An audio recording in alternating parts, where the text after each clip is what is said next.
microphones and get over to the table so Mom can go home early. No.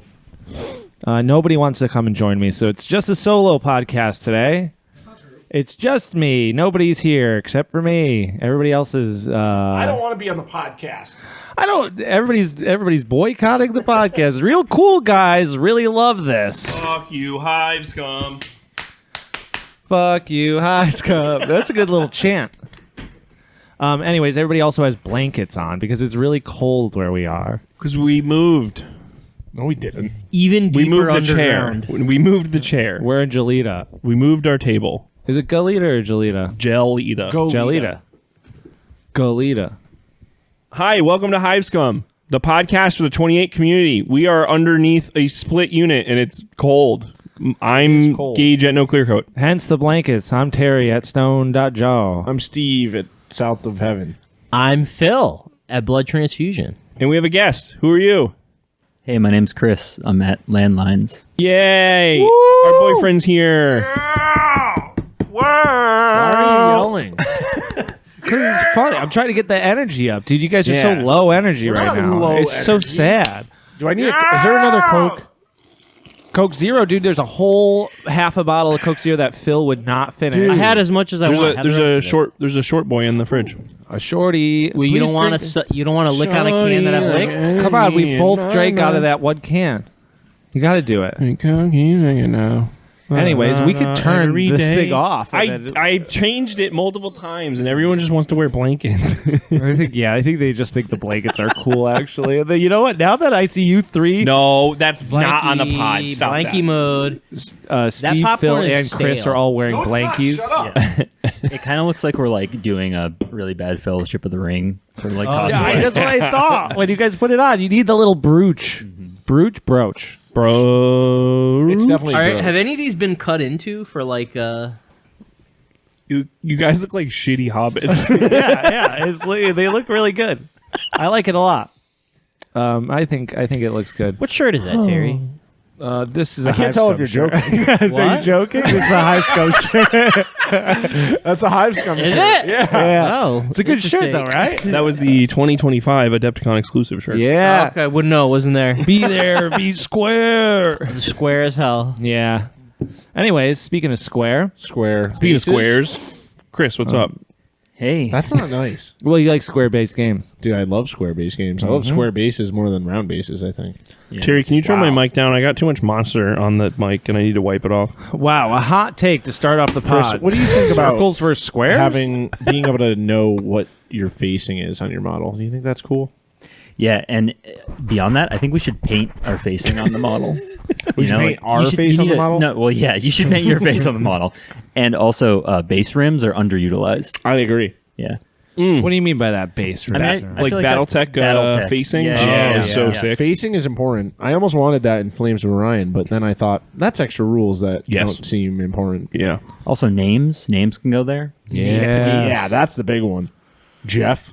Yeah, what are some of the best? My mech named Jeff in Flames of Orion. That's good. Yeah. I was thinking more like Space Marines, but Jeff the Space Marine's also a really good Space Marine. Yeah, that's cool. My name's Octavius Yeah, shout out to all the Jeffs out there. Gregundus the Fourth. My name's Jeff. yeah, Jeff. That's how I'm mixing those two rogue From traders. Terra. They're at the bar. Who are you? I'm Jeff. I'm from Terra. One's ripping a death stick. Yeah, Yeah, that's cool. I retired. Warhammer's cool. Warhammer's pretty cool. Yeah. What else do you guys like besides Warhammer? I think I'm having an allergic reaction to this felt already. To what? To this felt blanket. Should I rub it on you fast? What are my 3 favorite things ever? Yeah, three top things. My Top my 3 favorite things things ever. Go. ever. Magic the Gathering. No, my dog. Good one. Warhammer. Really? In the top 3? Yeah. In the top 3. And air. Jesus Christ. That's a favorite. It's not just like a bystander of your life. I mean, I don't know.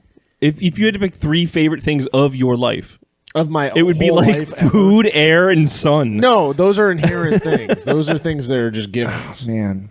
Top 3 favorite things. Yeah. This is like a question from the Hive. Yeah. What are your 3 favorite things ever that you can put in your mouth? Buick Grand National. You can fit that in your mouth. No, but that's top 3, I think, for me. Buick Grand National is number 1. Not number 1, though. I don't know if I can rank everything in You order can't of my rank. Favorites you favorite can't things. Yeah. They're just in there. They're just it's Birds. a category. Birds. Those are nice. I was talking Birds. about bird watching the other day, and I was saying how it's like the adult form of Pokemon. It is, dude. And it's so easy. You could just sit there and you just look at the world, and that's playing your game right there. The person I was talking to, they were talking about, yeah, I got some friends into bird watching. I was like, yeah, my friend Terry does that. That's like his new adult activity. Like, and they're like, wait, I'm getting older. I think this is an adult activity. It's like what was the app it's you a would free hobby. Merlin app. Seek. Oh, you Seek. Yeah. I used Yeah. Seek yesterday. That's Pokemon. I identified a big Dude, we saw a beetle. herring here. Nice. Big ass herring out the window. Yeah. He said herring, which is a fish. I know. I'm not going to correct Found him, though. out it was a Contextual, great you know what blue he's talking heron, about. and as I was taking a picture of it, a fucking bald eagle flew over. Dude, yes, I what told a- you we've seen an eagle here. pretty Yeah, sick. it was a, Nature a party? goddamn American Yeah. bald eagle flies around right He outside chills of our... out here. That's Yeah. cool. It's so sick. Smoking a cigarette with sunglasses Yeah, on. dude. He shoots his M4 off every time he Dude. flies by. Such a guy. Giving a bird a gun. Shoots it at the heron. Yeah. I don't know what my third favorite thing is. Air. The great blue, Yeah, the great yeah. blue heron. Yeah. Chris, what are your 3 favorite things ever? They're sitting at this table. Wow. Wow. Well, Thank there's you. Wait a minute. What? There's 4 of us. He loves White Monster, Yup. Coke Zero, and this little guy. The Space Marine that is just 2 legs glued to each other. Honestly, that is one of them. Yeah. So That's Yeah. pretty sick. All right, what else you got for questions here? I don't know. That's Damn it. dude, This this is is- I like hardcover book. Oh, wait, okay. over a soft cover? Yeah, kind of. like utility wise, like just at home. You'd rather- Nobody else was questioned when Yes, they they named were. the things that they like. I said air and everyone yelled at me. You want to know what I like? and by like, don't like. Yesterday, I might have said this in the group chat, but yesterday I went to brush my teeth and I wasn't paying attention and I put fucking cortisone itch cream on my toothbrush. I've almost done that so many times. I'm glad someone did, and it Yeah. wasn't me. Do you put it in your mouth? What did it taste like? I've almost, yeah. Do you brush with it? I fucking spat it out and just didn't brush my Oh, teeth. that's bad. That's bad. Did it work? Did your gums No more go itching? numb? They're healed. Well, they were never itchy. What if it had the reverse effect? They started I'm like making cry it itch. laughing. If it made my gums itch, Yeah, I've done that so many times because I buy like the short toothpastes. well, it was right next to my toothpaste. Yeah. Wait, you buy the trial size toothpaste? That's No, your not like daily the drivers? travel side, not like the travel size, but like not the huge long ones. You know what I'm talking Kinda about? like the Kraft toothpaste. Yeah. You know, like the little bangers like this. Kraft? Like How many of those macaroni things? cheese? I feel like I'm always going through the big No, Crest like beer. boys or anything. No, Okay. dude, not me.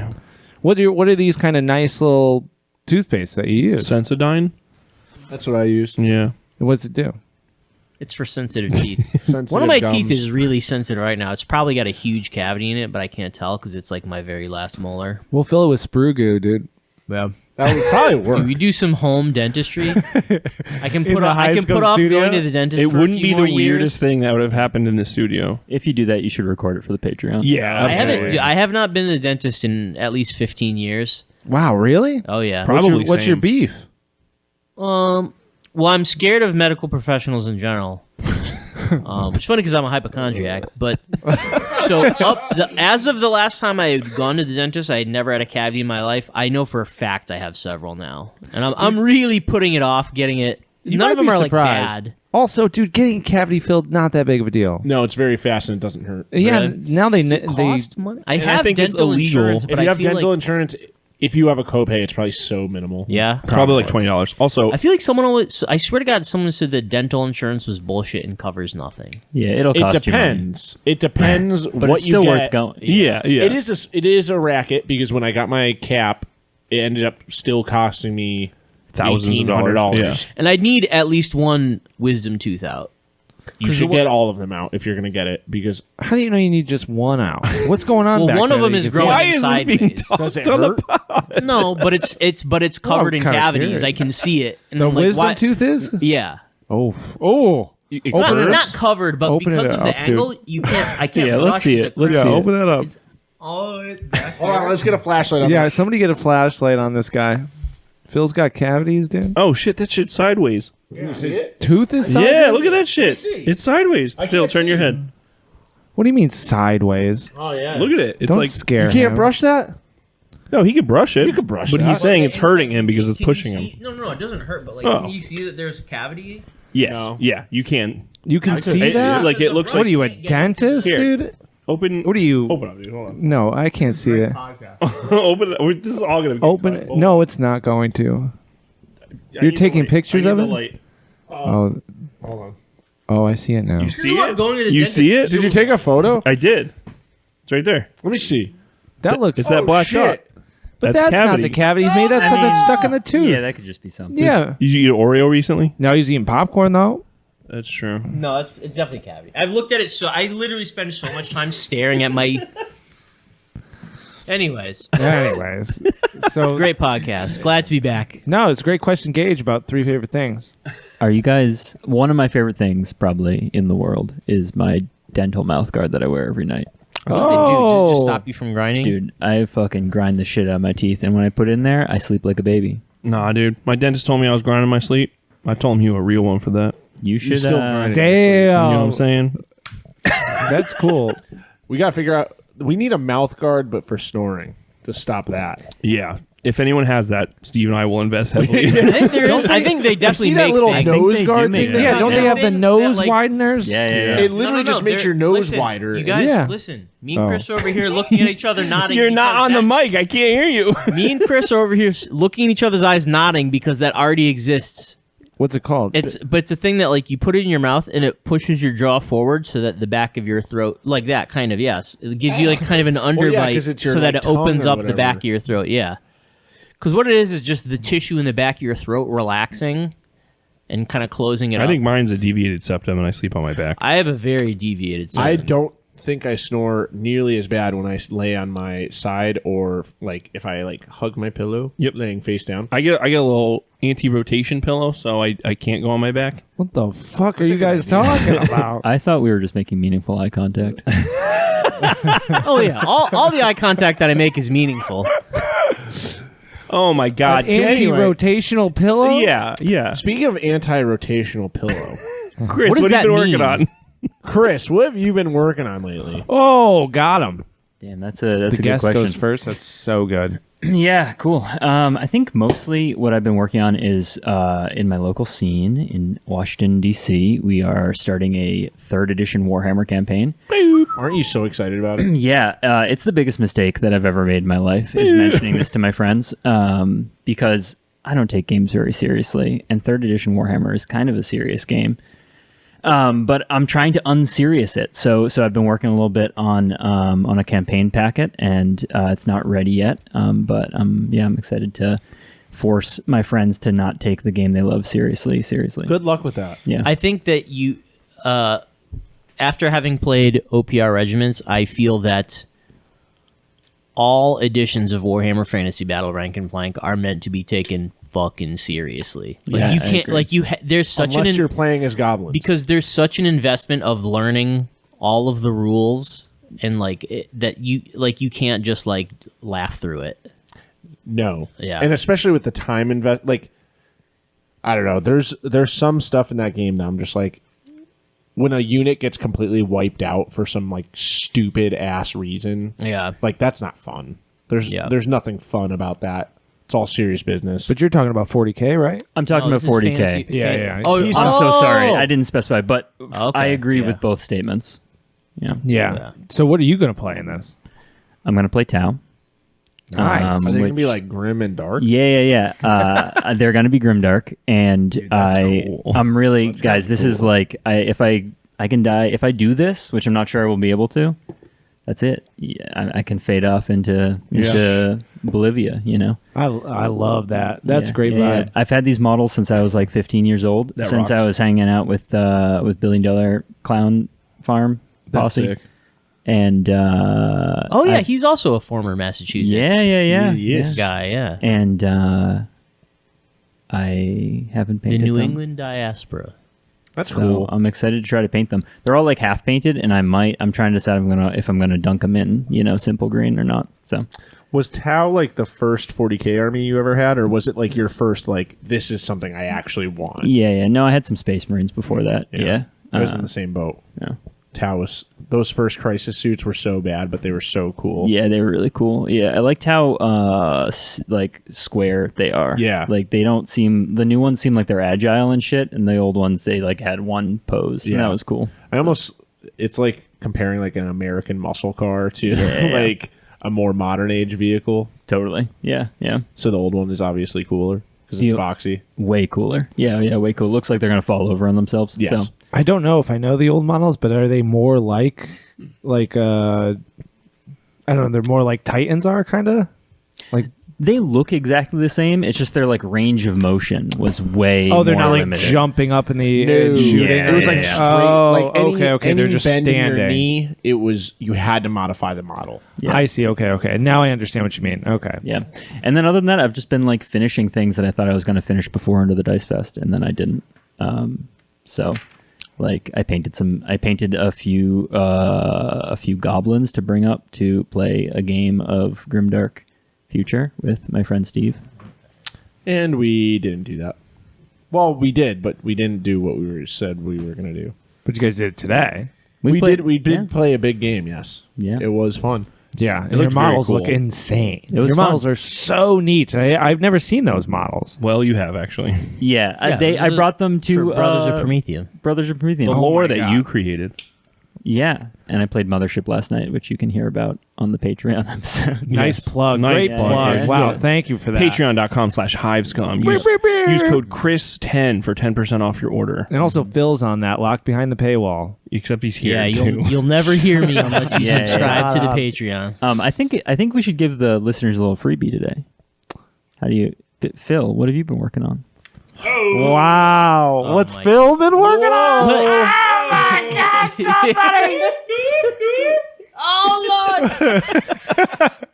What? How do my I answer? What was I working on the last You time ran I was over on? your Episode your like paint. 50? No, your Yeah, paint episode- flew what off. episode is this? 69. Something like It that. can't be wait a that minute. many. What are we gonna do for that episode? 69. It's going to be a regular episode with no hijinks. It's actually going to be a super serious episode, and we're going to be so boring. It's Yeah. gonna be Oh, great. welcome to Hive Scum. Yeah, It's like the Yeah. Valentine's Day episode. Yeah, we can't talk over a certain decibel. yeah. And we'll bring the soundboard back. Why not? Yeah. But we still talk quiet, but the soundboard is loud. Anyways, so Phil. it's been probably like 13 or so episodes since the Okay, listeners not have that heard from many. you. Yeah. the hell's in the up? grand scheme of things. I've been hobbying again a little bit. So I am working on servitors that I've added to my, my Brothers of Prometheum collection of It's like servitors he's never left. Yeah, I know, I know. He's talking about that. to flesh it out into a more usable, just like sci-fi army. But one of the things that I was like sort of thinking like before I sort of like jump back into the hobbies, that one of the things that I was like super, I think kind of like led to burnout is that I use the same fucking colors for everything. Like I tend to just like stick with earth tones and like a couple random splashes of like neon here or there, just like a bright, accent. So I'm like, I want to try something that I've never tried, and I painted that blue ape. 'Cause I've yeah. never painted Beautiful. anything blue before, and it was really fun to paint. You highlighted the nipples. I did highlight the exquisitely. nipples. Oh, they were I so beautiful, those highlighted nipples. its little butt. Oh, the butt was beautiful. Perfect butt. Thank you. Great butt. Yeah. So that model was a gift from Rochelle, aka Cup. She said it was an ape on a stripper pole. And it was. And it was. With And that was two guns. with two guns. Yep. One Yeah, in because his it foot. was fun to paint. I want to paint more things that are just like primary colors. That's like what I don't ever paint is primary colors. It's So, cool. Yeah. Did you see the Olden Demon stuff? Yeah. From they like just- last year? No, or are they they doing just- it again this It's year? done. It just ended. finished. Didn't they Yeah, I think start there's it a like video. last year? Or did they do Last did they do year it two? was the second one, I believe. I think this is the third one. Yeah, Oh, okay, yeah. but I don't know. just concluded, and they just posted all the winners and stuff. Dude, I want to see who won. I don't know where it's I always would even something see that. crazy. The commended entries for this, I'm like scrolling through them. I'm like, how is this not a finalist? And then you go to the finalists, and they have like some of them are the same model as the commended, and you're like, oh. Yeah. Yeah. Yeah. Well, I confuse Olden Demon with what was that contest? There was like was it like a Darren Latham thing where everyone was just doing that same Space Marine? You know what I'm talking about? Yeah. Was that even a contest? He won Olden Demon last he year. did, or he came in like second. Yeah, or he something came in like third that. again this year for sci-fi. Oh, what a fucking ringer. Your boy, I think only got a commended. Blood is medium. Who's my boy? Yep. Blood is John medium. Margiotto. The guy. Who Oh, did the guy that Grimdark does the Dreadnought. Yeah. Jersey guy. My boy, Yeah. a guy I've never spoken to. Your guy. You always guy. talk highly of him. Yeah. Hey, he's a good painter. Yeah. Yeah, that's true. Darren Latham had the classic Wasn't it a- Space Marine challenge. It was like an Instagram Oh, thing. Space Marine Demon. Oh, okay. Yeah, I remember that. Like a People Space doing Marine that. Demon. Yep, that's it. Cool. Well, Phil, anything else? You dropped all your paint off your car. Dropped my paint. Yeah, I put my paint on the roof of my car and then drove away. And Shattered your Flames of Yeah. Orion mech. I destroyed. Yeah, I destroyed. It was such a cool mech too. You didn't even destroyed get to a play mech. with it. No, I know I It didn't. really was, I think, one of my favorite mechs I've seen. Well, it's gonna live on. Yeah. I'm gonna put it in the book. Yeah. Yeah. You got to send me that write up though by this weekend. I'll get it done. Maybe. All right. Famously reliable guy. Well, Good one. that's cool. I'll try. Listen, no. I'm not saying that I won't do it. I'm saying I'll try. Okay. Well, I have so many like cool ideas. I'm trying to jam in the last. Like, Yeah. we're in the final stretch right now. Yeah. And there's some stuff I'm trying to cram in to make sure it's in there. Yeah. By the end. Love cramming. Love cramming. Speaking of cramming, Terry, what have you been up to? Shit. Not much. Actually, not much. Not much painting wise. You know what I mean? I've been working on that truck, but I finished trucked up, dude. Finished up a class, printmaking class, which was cool. Mm-hmm. I went on vacation. Went to the beach with my kid. Did you go to the Cape? No, I went to Old Orchard Beach in Maine. Ooh, I love Old Yeah, Orchard. I got Beach. some family up there. So I we saw just went someone up and die hung there around. once. Why do you Classic always do Steve. that? Classic Steve. Great. Steve, did you save him at least? This was when I was like a little kid. Listen, this that was when- firefighter's in your blood for birth, That dude. changed him, and then he became a firefighter. Oh, I see. So we have to thank that guy. Yeah. Anyways, great beach. Had a wonderful time, and everybody made it out 100% intact, and it was great. Is the boardwalk still there? Yeah, the pier. It's still there. Yeah. It's dude. So I haven't. Piers are weird, man. The areas like that are strange because when you're a kid and I was going there, it was like, oh, I want to go there. It looks so cool. There's a Ferris wheel. There's an arcade. And then you go as an adult, and those places are weird. And there's a lot of Yeah. things that you're like, I feel like I'm in an episode of like some fucked up crime show or something. Yes. Everybody looks like they're like up to no good. Yeah. You ever been to Well, that's who's Atlantic City? you're talking about different periods of time. I mean, I'm sure it was cooler back then. Maybe everybody Or looks you like just didn't see it then. everybody looks like they have like Well, a everything suspicious has, like- limp to them. You know what I mean? Like they're just like, whoa. Well, back then, everything has like that illusion of grandeur. You know, Yeah. like everything looks Yeah. awesome when, when you're you're a kid. yeah, when you're a kid, You're like, I oh, want to this is- hang out by the Ferris wheel. Yeah, and There's everything is so teenagers big. there. And, yeah, and then you're like, oh, I'm an adult now, and this is like a half Yeah. hour away, and you're it's like, just not. oh no, these teenagers should go home. They should yeah, not yeah, be here. Yeah. Yeah, I don't know. So, anyways, that was still cool because I didn't go with my kid or anything. So, but the beach itself, great. And then I've been gardening a lot, so I've been just like planting the plants and watering the garden and picking the weeds. That's been pretty much the beginning of my summer. What are you vacation. gardening? What do you mean? What are you am I growing? planting? Yeah. Just vegetables, tomatoes, squash, peppers. A lot of Squash. peppers for some reason. Squash. Every year, I'm like, this is the year. I'm going to do it. I'm going to grow everything. Yeah, why not? I It is pretty don't. easy. Yeah, you just get dirt and seeds. That's too much, dude. That is. I will say, Brian, everything that Brian planted in the garden this year, nothing made it. Really? Nothing. That's like. Does he feel know? like He also gave strange. up. Though. Was it, He just I was gave going to say, up. has he ever done it before? Yeah. But last year, I was the one who did He all the started gardening. a bunch of stuff too. I remember we were over at your house during that Brian. Mike Hutchinson episode. yeah. There was a bunch of seeds that were He started. did so much work, and then What? it just all like. How he is that just, I think he possible? just like kind of gave up. Yeah. Like That's so much pre-work on the did on a the front lot of end pre-work. to just give he got up. all Is he the things okay? to like sapperlings. Is he okay? Like he had them. Yeah. I'm gonna text him. He's leaving for like 2 months. What? Why? Like you gotta July and start? August. I think he's taking a leave of absence from his job, and he's like going on can a do trip. that? Party That's at Steve's house. Yeah, most jobs let you do that. You just don't get paid. You just don't Like, get paid.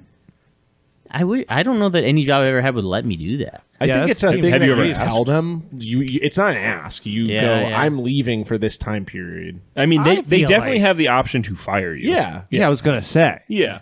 Definitely don't start organizing a union before you ask them. Yeah. Yeah. Because then they won't ask you back. I can tell you from personal experience.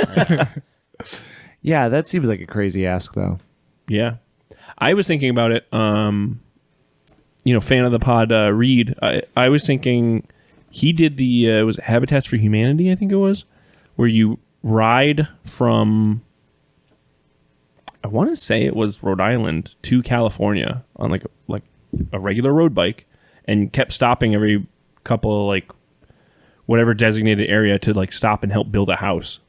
But like you take like 4 months off from work because you're riding across the country, but you're like doing that. Damn, that sounds sick. I really want to do the whole Greenway. That's always been my dream with riding, is to do the entire Greenway, but What's the Greenway? Maine to Florida. Okay. But I don't think Appalachian Trail. it's like I can't. At what point in your life can you like, I'm just gonna take 6 months off to ride my bike? the Whenever whole If you time? got an electric bike, you no, definitely. I'm not. That'd be a really funny thing. I did the Greenway No, on those a like motorcycle. Those like no, like those electric like mountain bike things. Yeah. That'd be sick. Oh, the, listen. the most hated thing in every community. I think e-bikes are really cool. I think they're fine. Every time I see anybody buzzing around, Yeah, I love when I'm like, these are driving sick. and an e-bike is just like not really on the shoulder, but also only going like 20 miles an hour. That's awesome. Yeah. The Yeah. worst person. Yeah. Yeah. Yeah, that's pretty much true. Anyway, so that's all I've been working on. cool. Steve, I got a Who's question. Is this a Question is this a, from the Phil. is this a common time of year for house fires? I don't know. No. Oh, I feel like How would he know? I did have 2 fires in 1 week. That was pretty crazy. That's like unheard of. because I drive around a lot of neighborhoods for work, but I swear to God, in the last month, I've seen like 5 just burnt out. There was a fire here. Yeah, there's a down bad the one street. down the street. That, A few that's weeks- probably What? one of them. Yeah. Why are things burning up? Dehumidifiers, probably. I mean, yeah, probably. In my head, it's just like Air it's like conditioning AC fraud. units, and then I'm just thinking about the AC unit that's running at my apartment right now. I'm feeling nervous. I turn mine off every time I leave the house.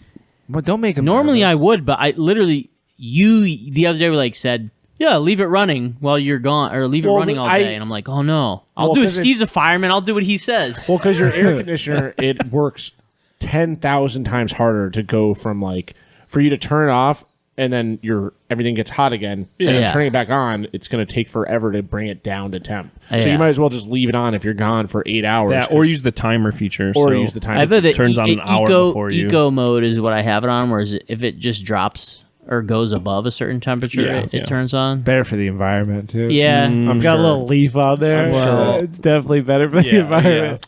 Yeah, I don't know. So okay, it was at least would you said at least 106 Yeah. in my apartment, Yeah. Insane. That's too hot. which is hotter than it was outside. Yeah, too hot. It's very probably. funny. It was insulated. It was 81 degrees. It's in the funny to firehouse live the other like day that. because the air conditioner was broken. Yeah, But yes, I don't know. Fires. You just- said move that thing away from the. I immediately did. good. I don't That's want to good. burn. Well, in yeah, fire. you have your furniture pressed against your baseboard heater. It's never. That's not a good. I thing. get- particle board furniture. I bet every single baseboard heater in Brandon's room has something pressed against Well, it. then Brandon is going to catch. Well, He's got clothes just so you stuffed know, into a it. closed door will keep you safe for a long time. So he if can there's a burn in fire. his room, and I'll From a and I'll fire? just- Does he shut his door at night? What's Oh yeah, I'll just you'll be making good. Multiple, You'll be good. multiple trips from my room to bring my belongings into my car that's parked a block away. While Brandon's just on fire.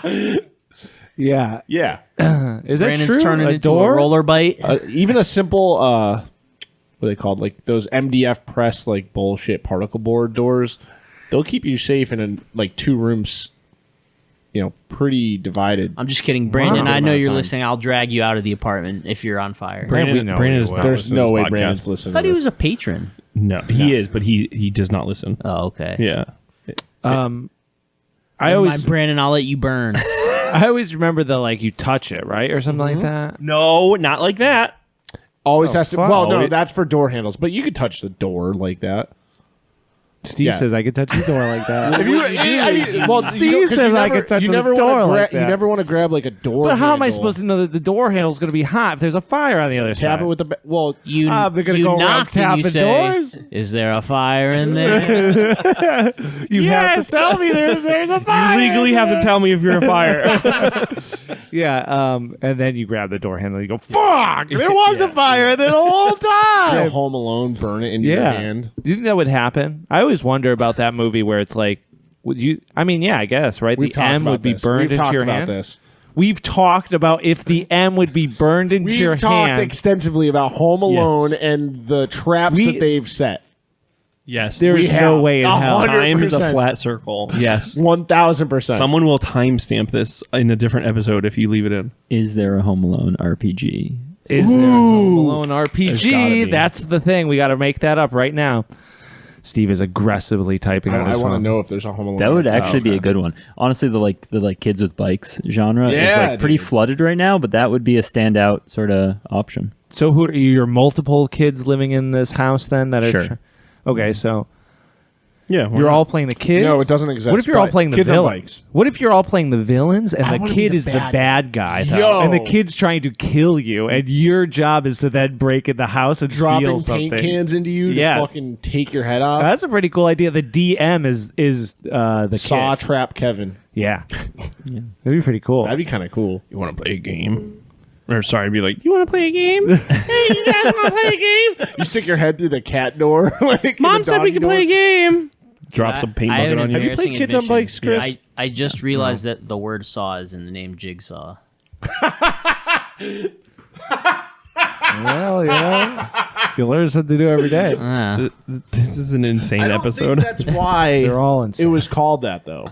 Do you think, Yeah, but do you think the still. first movie was called Saw because of the Jigsaw character, or because he used a saw to cut off his I think foot? it's because Oh, that's a great all of question. the marketing was like, "Oh, this guy is gonna saw his leg off in the movie." So you think it has Saw. Not, so you don't? I don't think it has anything. I don't think it has anything. I think it was Jigsaw. meta, and they wanted you to see it. Yeah, they're so then you definitely could say related. Saw.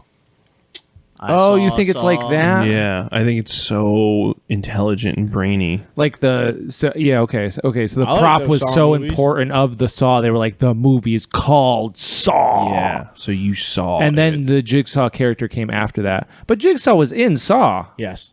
The little first dog one? guy was. was He's he in the even- first Was one? he called Jigsaw in the first one? Yes. Yes. This is a great question. This is a great question.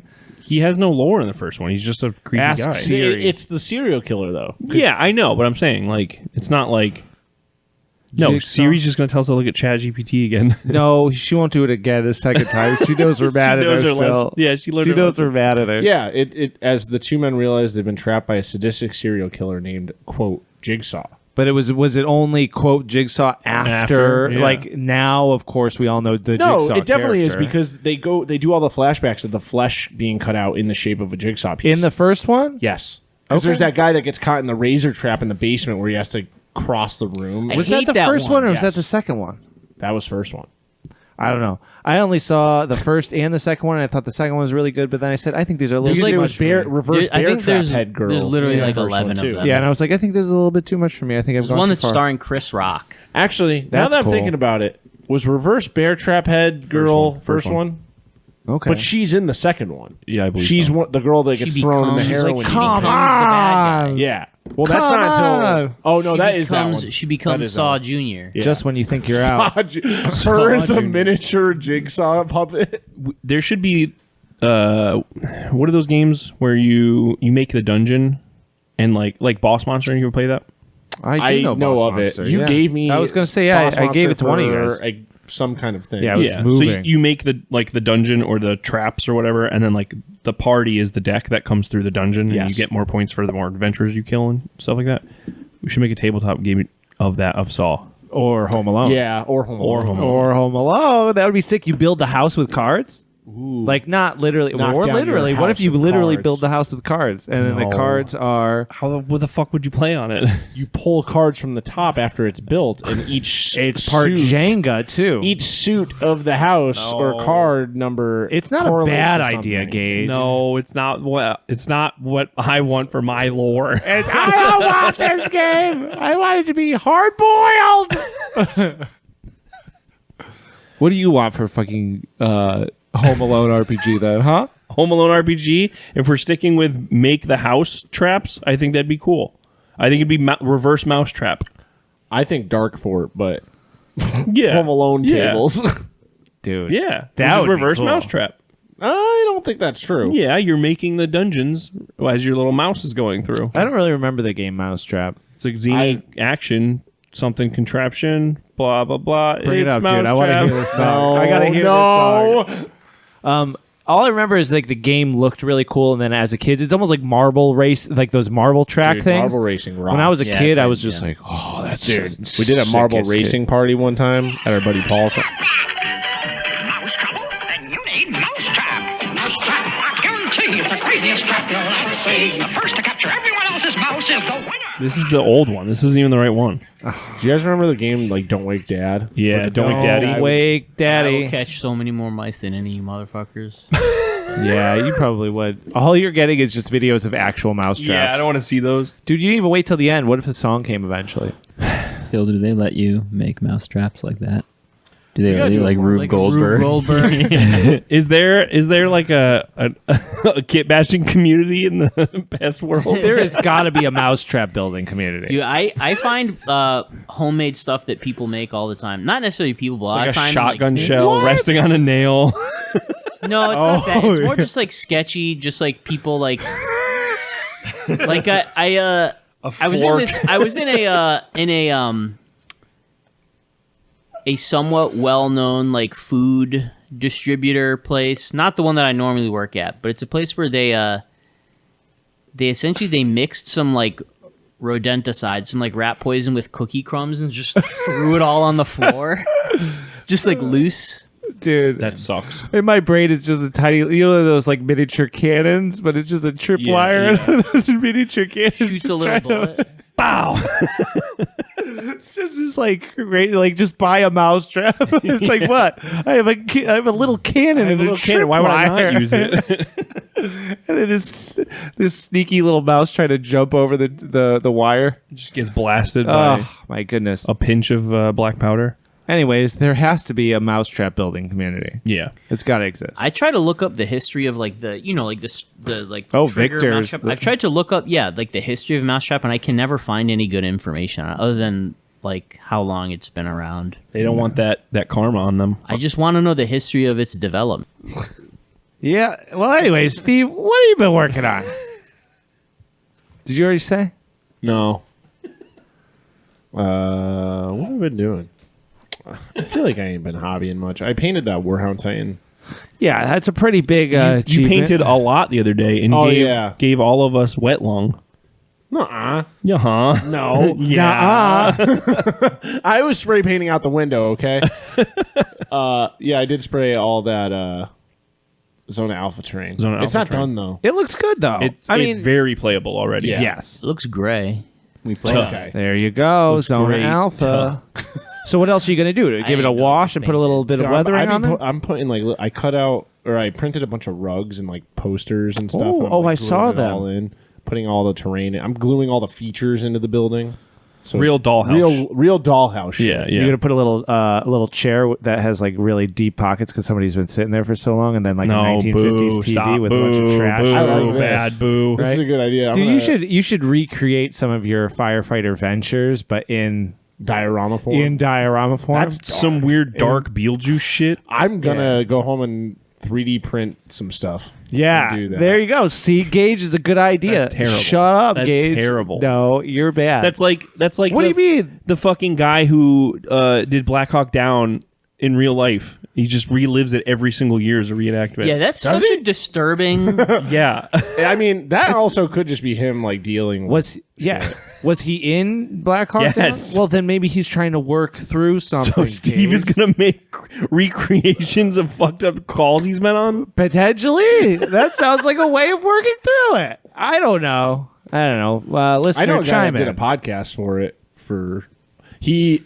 He would talk about all the insane things that he would see on the department. He has a whole podcast. I can't remember the name of it, But shout out. but shout out his podcast because the stories are fucking crazy. Yeah.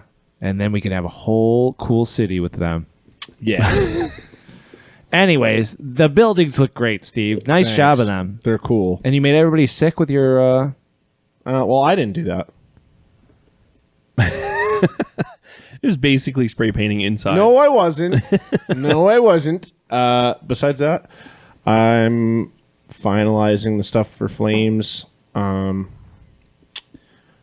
Talking to two people about layout right now. I'm trying to like figure out where to go with it, and then I have a secret editor that I don't want to reveal yet, but it's someone really cool that we all like. It's Post Malone. No, Yay, it's Posty. It's Jelly Roll. You're gonna have to blank this, but it's I will beep that because they can't know the power. No, they can't of know that.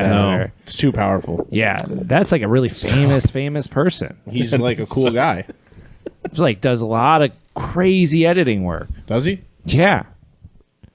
He's like the world's top most editor. Why- How did you get him? Oh, How did you even find this guy's information? He really wanted to work with me. What? Yeah. That guy reached out to you directly to work Yes, with you? directly. He really wanted to edit what you wrote.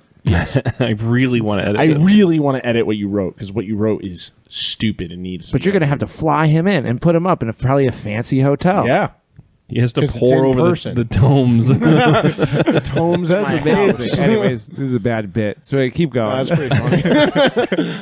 I mean, that's it. Cool. That's it. When do you have to start sending stuff out for that? The edit. Well, so layout. I think usually you wait until the edit is done, Okay. and then the layout person should do layout with the edited file, and then after the edit, after the layout, you have the editor look over it one final time, and then it's done. Then done. That's done. Then you get it printed.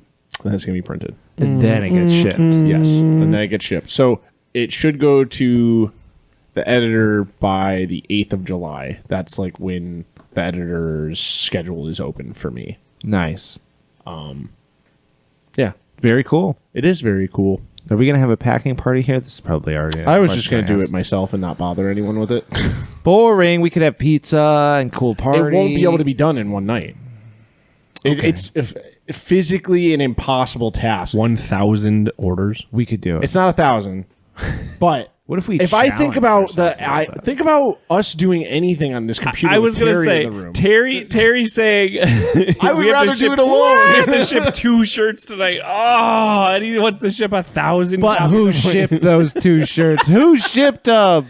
I mean, And I wrapped funny things in there. Yeah, Which is my that's- favorite thing. I don't need that. Come on, that would be funny. We could put funny things in each no, order of because everything has to be mailed very specific. Like, because I set everything to be media mail, so everything has to You be could definitely put a just the VHS book. in there. Just the book. And the VHS. No VHSs. Even if it fits, it's still No. media. No, it's not. That doesn't, What? I don't think VHS doesn't count as counts media? as media mail. Dude, it's like old times. Phil's just on his phone. Phil's watching reels right now. No. It's a never video. It's a video that Tyler sent of a martial arts demonstration. Which seems like a very Phil thing to watch. Anyways, though, well, just think over. about it, Steve, if we wanted to go that route. I think it would be a really fun little party okay. to have, and then we could pack them full of funny things. Gage, what have you been working on? I've been working on a lot Cool. that isn't hobby related. You didn't ask him that already? No, painted I don't know. Tyranids. I've been painting Tyranids. As of right now, I'm looking at my army over Steve's shoulder. I have my 2 hero units left, plus one One lone. One lone Hormigaunt that I the forgot. most complete army you have. Yes, it is. Although I immediately have to upgrade it for the next game, so I can't wait till you do your Catachans to fight them. yeah, You can play alone. yeah, I'm gonna play. That's alone. always been my dream. Scenario Have 2 play? fully painted armies. Just making the most tactful decision each Against turn yourself. Yeah. yourself. That's mean, cool. Going to like take a dump to like My think own about worst what you're gonna enemy, do yeah. next. Yeah, I'm gonna have to think this one over. just really chin scratch against yourself. If I did this, but I would do this. What would I do? I would do Yeah, this. what would the Catachan do? Yeah, a lot of just painting, just like mindless painting. I've been bashing a lot of just like random Tyranid bullshit that I've been printing, and I had a bunch of pieces left over from the Harridan, like the little harpies that come under the wings. So I made like a pillar of like the harpies themselves with like eggs on them, and I did Oh, yeah. texture paste and then like a toilet paper shellacked to it, so it like stuck to it, so it looks like egg like Use M&Ms for that? How'd you- yolk, I guess. what did you use for the eggs? It was like M&Ms? No, it was M&M's. no. I literally assumed it was Skittles. Yeah, I thought it was Skittles. No, it would rot, guys. That's gross. Skittles will not rot. You will be fine for the rest No, of it your was life. it was push pins. It was like dollar store push. Should have used Skittles. No. Besides that, most of my like studio time has been cleaning. Post last time we cleaned, there was a day where I just came in and was like, I need to just get my mind off of everything else going on, so I just cleaned a lot. And then my buddy Nathan came to the studio. Shout out Boundaries. Nathan. Yeah, he kitbashed his first ever kill team. And then we threw it in the river. And my hair accidentally got caught in the bolter of his favorite one and fell into the river. We looked for it, though. We did go look for it in the river. We could not find it. I'm still convinced it's there. So we're going to have to just keep going in that river. Yeah. Darn. In this 100-degree weather, I'm going to have to Stinky go in the river. river. Darn. Well, the barge is in my car. I can't Oh, forget thank that. God. There is a spot to actually swim further down. Yes, the river. yeah. Every random hiker that walked by kept telling You us know you that. can swim further down. And he said, shut up. I'm happy here. Yeah, we're covered in river stench. Yeah, get away. Besides that, I've been printing a bunch of shit for everyone here. Bolter Yugen. Yeah, I printed a fucking 1,000 Bolter Yugen guys. A bunch of Zona Alpha guys. Fun game. Which shout out Arcane Dan. He came and made a guy. I think he made 3 guys. He did. So I don't know, just like a lot of hobby adjacent shit. Throwing more shit out of my workshop out. Organizing more shit. Just a lot of shit. Never Lot of ends. shit. It never ends. A lot of shit, It dude. I think never playing ends. Zona Alpha the other day at Dan's got everyone excited. Hyped for it? Hell yeah. I have like a handful of models I need to print for it, and I'm ready for the day.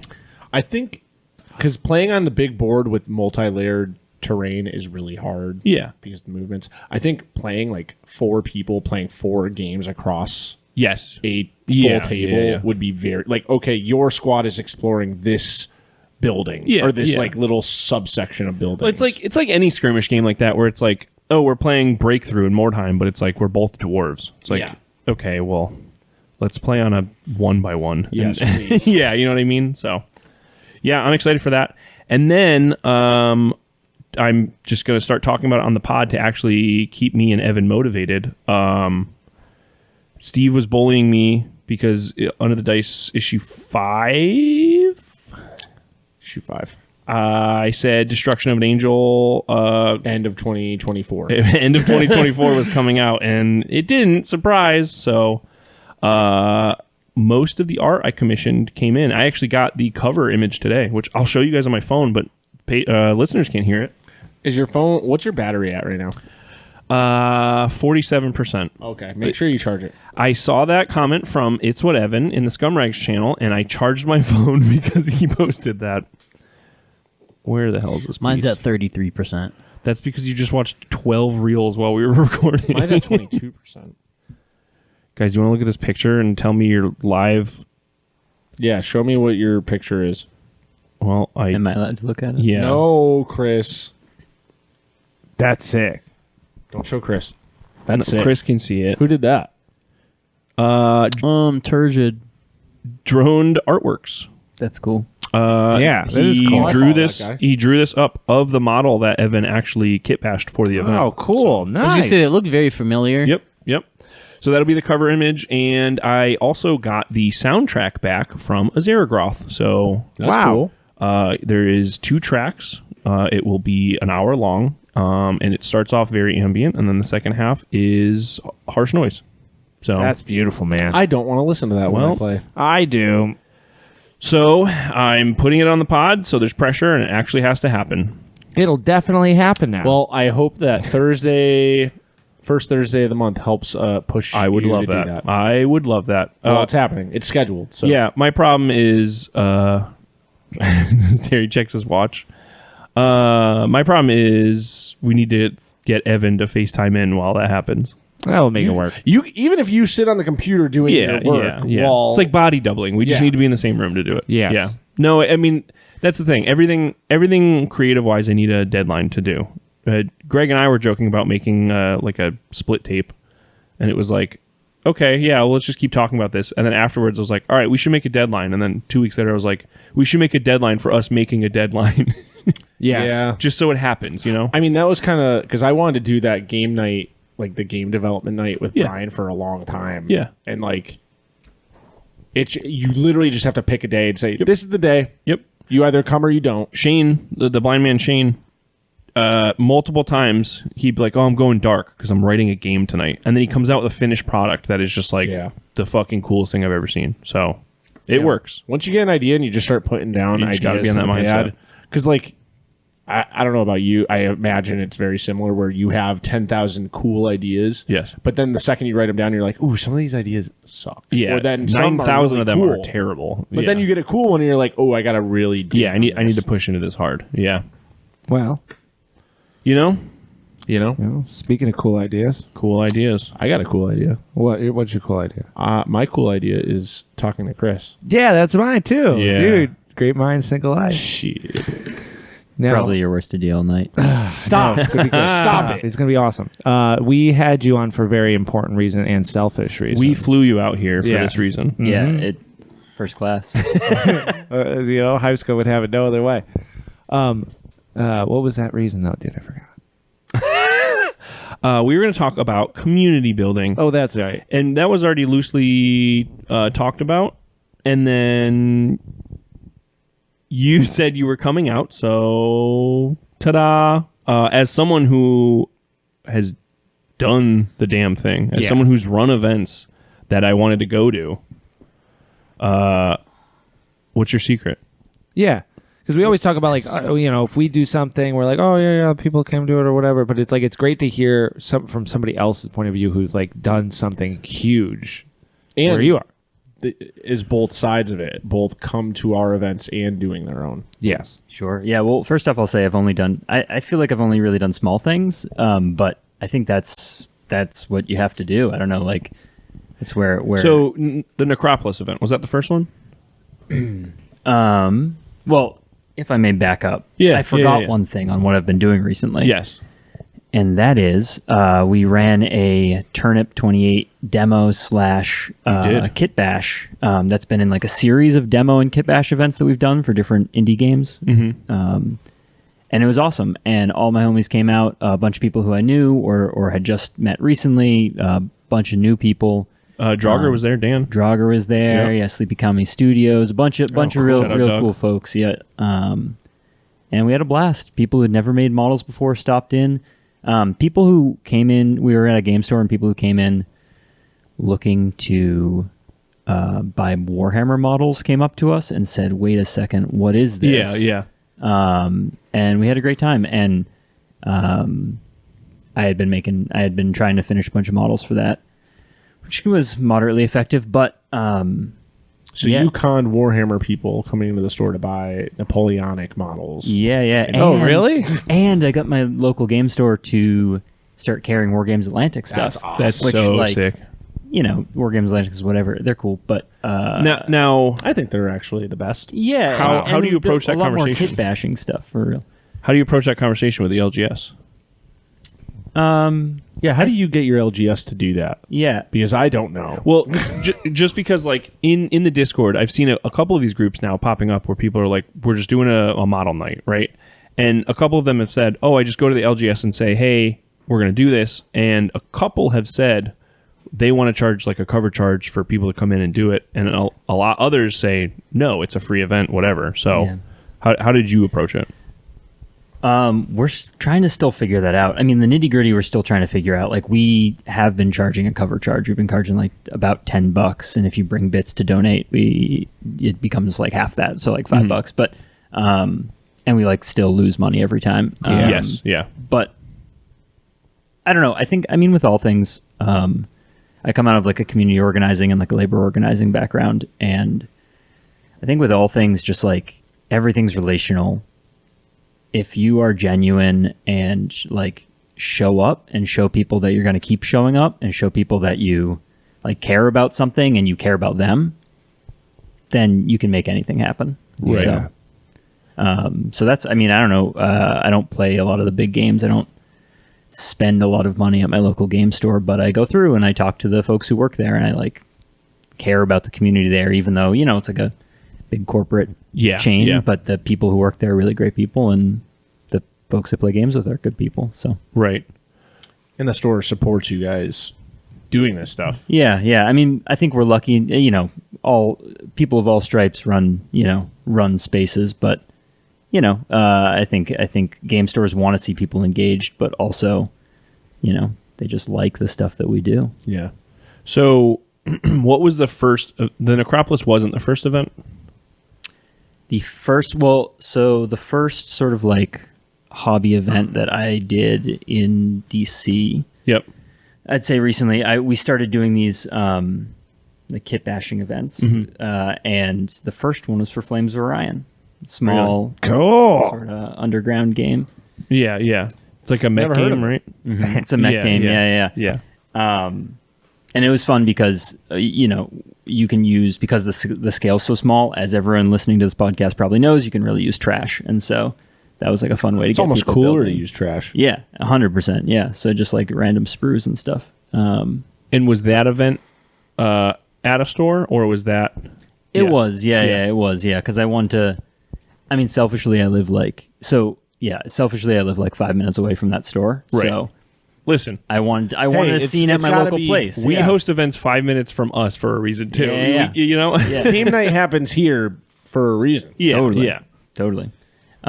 But like, yeah, I mean, I'm really lucky. I had wanted to find some folks in Washington D.C. in my area who are doing some of the kind of weirder stuff, the indie games, the less serious gaming, more narrative and whatnot. And I met a lot of people sort of through the Unrust We Trust Discord. Got exposed to stuff. I met R.I.P. Mike.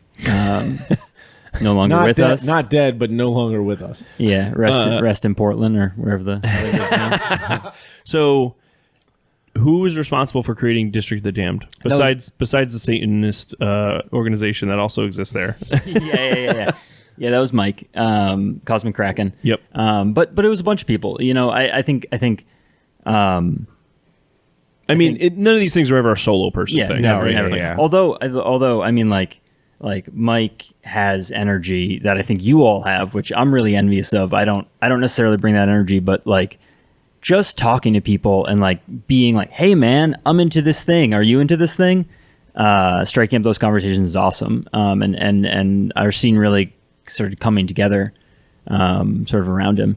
It's not easy to have those conversations and like approach, and No, yeah. it's the way I always touch on it, because I have like Warhammer stickers on my water bottle that I'll bring into these like really corporate places, and it's always like, I think Terry and I have talked about this on the pod before, but it's like you'll have the conversation, you're like, yeah, this is Warhammer, but you also like drop a hint towards something else. It's like, it's kind of like Dungeons and Dragons, and you're like waiting for like the reaction to be like, oh, did they pick up on that? And then you're like, yeah, like you've played D&D, okay, yeah. It's like kind of like Morkborg, and then you're like waiting for reaction. It's like the first time we met. I mean, pretty much. But it's like, yeah, you're dropping these hints to like, okay, how can we navigate this more and more? And then sometimes you get people that are like, I have no idea what you're talking about, and it's so You off-putting. need some kind of like a gamer hanky code. Yeah.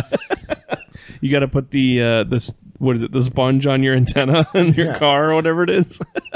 Now, did you attend the Morculus Rift? Yeah, I did. Mortivis. Mortivis. Yeah, or something That like that. was Mike's event. We have Yeah. a copy of it on the shelf somewhere. Yeah. Yes, we do. It is very cool. I Yes, really like it is awesome. how he set like all the objectives and everything up. It was a sick event. Yeah, no, I had a lot of fun. And I didn't think I was going to be able to make that event, but But you did. I was making a board for it. And then I don't even remember what happened, but something happened and I was able to go. So it was a really cool thing. And yeah, that was I mean, I think a testament to like not being afraid to just roll with the people who you know, and it doesn't have to be big. You don't have to like have a huge scene. There's like a bunch of different little pockets, like gaming groups in my area even, and I'm sure that's true in a lot of big metropolitan areas. And so, there's a mysterious figure who's related to the Broheim website, who's kind of a shadowy figure. Elusive. Yeah. Quite. I still haven't met him out. Well, I met him. I'll be honest. I met him, but he was like, had a bag over his head. So Yeah. I don't know. Who Real he was. Zodiac Yeah. killer vibe. I wrote Yeah. letters to him when he was in jail, I think. Yeah. Yeah, Warhammer put him in there. The Games Workshop put him in jail. Yeah. But no, we there's like another group of gamers in our area, the Union Gang gamers, and so it was Mike's event was like a collaboration with a bunch of those folks. So it kind of hosted mixed by the them. pool. Yeah, and so it's just Mixer vibe. yeah. That's cool. Yeah. Don't just anytime you want to get something started, whether it's a gaming community or a organization at your workplace to advocate for better, conditions or whatever, just talk to people and find out what matters to them. And like, that's a starting point, and like what they're interested in. And it won't be what you're interested in, necessarily exactly, and that's okay. Like, that's just the reality of making things with people, but Right. you'll find common ground. Well, especially to the point where, okay, I'm hyped on this thing. I'm going to show you Necropolis, and it might not be your bread and butter, but then you're going to show me Turnip, and it's like we're going to meet in the middle, having fun either way. You know? Yeah. So, Definitely. how many people do you think were the first event that went to the first event that you and Mike kind of, or that you went to that Mike ran or you ran? Yeah, like 10 people. Under 10? 10 to 15 people. And Yeah. everyone kind of knew a person, right? It Yeah. was kind of just like a Definitely. word yeah. of mouth thing. Very few people, I'd say, like saw our advertisements. Yeah. Like, I mean, we put up some flyers. We hit up like some, internet groups or whatever, but it was mostly, you got a few people and they bring a friend. And that was kind of how it worked. I always wonder how like flyering would work for the wargaming community. Like if you go to like 5 game stores to be like, I'm running this event at the library on this day at this time.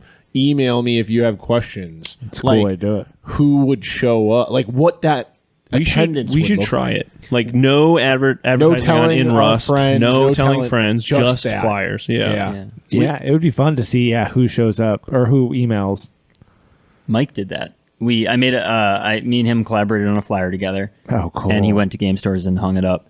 And I think we got a few people out of that for sure. Yeah. I mean, these days, as you all know, just like the world's fucking changed. So Yeah. we got way more people going on to those stores' discords and being like, hey, this is the thing we're doing. Yeah. Absolutely.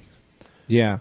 It's funny that it's like if you start anything, like you have a game or a scenario you run for 10 people, the next time, like they're going to have so much fun that the next time they do it, there's like, they're going to bring somebody. Like they're gonna be like, dude, you can't miss this thing. Yeah. You remember that cool event I told you about? They're doing it again, but this time you have to do this for it. And like, there's no way that that's not just gonna like very organically grow. Probably like exponentially. You know, probably just like people making people. We've watched it. Yeah, Yeah, absolutely. I mean, yeah. A different Ink 28 events, especially Yeah. just in the last year. And now it's fun to see like just different things kind of popping up everywhere. Just like, you know, there's kind of this like, I don't know, all this like little excitement, these little pockets of excitement where it's like these groups that are just like growing out of control, and then they're creating their own little groups within that group. It's amazing. What was the new one that just shot? TJ and J3, the Michigan Carnage something. HUD is in there in the same group. Oh, really? Oh, that's a killer group. Then. Yeah, I don't know. the fuck's it called? I got a picture from them all hard styling in the thing, and J3 sent me a video today. Oh, on the Carnage guy Club. Do it. Oh, the Carnage the Club? Michigan Carnage Club. That's cool. Yeah. Dude, look at this fucking photo. They're all hard styling. see. It's That's really tiny in that. amazing. But Yeah. Shit. It's just that's how it happens. No, Pops up. We never take photos I know. of our shit. We Or, did at like, Brothers. Yeah, at Brothers. But like anytime we do shit, we don't do that. We never take photos. Yeah. I don't know if y'all are good at delegating stuff and like breaking up tasks and like being organized in that fashion. I'm pretty bad at it, but like We're pretty bad at it. We're pretty bad at it, but we've gotten better. But yeah, This last year for Under the Dice Fest was like definitely a step in the right direction. I Yes. feel like spreading out tasks. I mean, sorry to keep me jumping back to this, but you know, when you're organizing at your workplace, you want to connect with people emotionally, right? Yeah, That's like the first step. You want people to feel like, oh yeah, shit matters. I need to do something about that. The second thing you need to do is you need to give them something to do. yes. And so, you know, you can't just I think when you're building a little scene and you don't have people who maybe like the same thing you do, you have to do so much on your own. You have to lead the way. You have to be like, do this thing. I'm going to do this thing, and if people want to follow behind me, you know, if they want to do it, they'll join with me or whatever. You know, there's a bit of that. But then once you're starting to build a scene, this is something that, you know, sometimes it's like scary to do when you've like put a bunch of time and effort into building your little scene. It's like, I want to do this thing. I want it to be this way. But like, if you get people, if someone's interested and they like want to help organize your scene, then like have them run an event, have them put up posters, have them make the next sticker that you all are going to put out. I think that's been the hardest part. That's good though. That's like the hardest part of Under the Dice Fest is like delegating tasks. Like, yeah, I've been trying to be more hands off with everything. With like, all right, you want to do that? yeah. You do that. A lot of it. I don't want to check in on this again. Yeah. But Like, even just like talking outside of, sorry, Gage, sorry to cut you No. off. Go ahead. Even just outside of Under the Dice Fest, it's like interesting to think about being like, how can I help you from like almost like I've done it before, you know, or like we've done it before. It's like, okay, it's like, now what do you need? Talking to somebody in our local group, being like, what do you need to make your own thing? Yeah. Yes. Which I never really even thought That's about. exactly what I was going to say. A good part of people being like, oh, I can't find a community, or it's like really hard to start one. And it's like, okay, if you're not the person that's gonna be the initiator, be the person that's gonna say, hey, what can I do? Yeah. Hey, what can I do? how can I help? Yeah, how can I How help can I grow take this? some of the load off of you Right, to right. help? Which is also hard though, because like, I mean, I talk about this with like Arcane Brian, where it's like, or like he has a vision. It's like no one else is going to be able to do what I want, and like I am in control and I'm leading this charge. But like, oh, you want to help? Like, you want to run the door? Cool, yeah. That's in that's terms your of a job. convention, Yeah. I just in as a community as a whole, it could be the person that's just bringing pizza. You know what I Yeah. mean? It's like, oh, that's the Help. group mom that shows up and helps everyone. You know, everyone will find their role if they want to be a part of it. Yes, Yeah. And I think that's like the biggest factor is that you have to Absolutely. want to be there. Man, but it's like, it's funny, that really gets my gears turning as far as just like how you really spread something and how you really make this happen is like, I mean, obviously, and it seems pretty obvious, but like just helping other people to even start something. Like I'm thinking of Brad, Bits Bib Orcs. Brad lives like kind of far away. I feel like I never really like see him. almost 2 hours away. Almost 2 hours away. He's definitely New England War Council guy. 100%. Obviously. But like then being like, okay, Brad, let us help you start this where you are. You're part of our scene, but like how does Brad start his own small scene where he is to get people started where he's playing? You know, like creating like a sub scene I within think he the already scene. has that. I think he already has like because they have their crew of people that they play with up there, and they have their store. Like they go to what is it? Hobby Bunker. Hobby Bunker. See, like that's so cool. And then you can kind of like, I don't know, you can help. You can like, you know, make this happen and be like, okay, Brad, like what do you want to run something for your friends? Like, let us help you make this thing. Right. Yeah. That's so cool. Yeah, I mean, a lot of the splintering off will all just. I feel like I said this just the same thing as last episode, but it's like what all ships rise in the tide or whatever the fuck that saying is. It's like if I'm going to do this event, you're going to help me out. Oh, you're going to do an event, I'm going to help you out, and then everyone's going to be able to pull someone from, and it just snowballs. We've seen it. Anyone that's listening to this podcast has seen it grow with us. I mean, it's like breaking that barrier is so. I don't want to say scary at first, but it's like. It's hard, right? Just to get that ball rolling. Yeah. But the second it starts, it will go faster than you believe. And it's like it doesn't take much to start. Though. No, it not doesn't at all. take many people to start. Two it. people. That's it. Literally. Get one friend stoked on it, and it will just go. Yeah. Man, that's really got me going. Anyway, so what do you think is like next for the people down there? What do you think is next? Who's for running these? District of the Damned now? Who's in charge? Mike's still running it. We get secret that's communiques so like funny. in the middle of the night. So now Mike is gone. Mike is a gone. West He's Coast. gone. Pacific Mike Northwest guy. Mike, if you're Mike listening, Northwest. give me control of the Discord. Wow. You don't need it anymore. I can't believe that. I didn't know that. Yeah. That's like wild. Well, with an iron fist. Oh my goodness. Yep. That's also like a whole nother thing is like, you know, somebody like Mike moving away who is an integral part. Do you know It's where he like- is now? Where?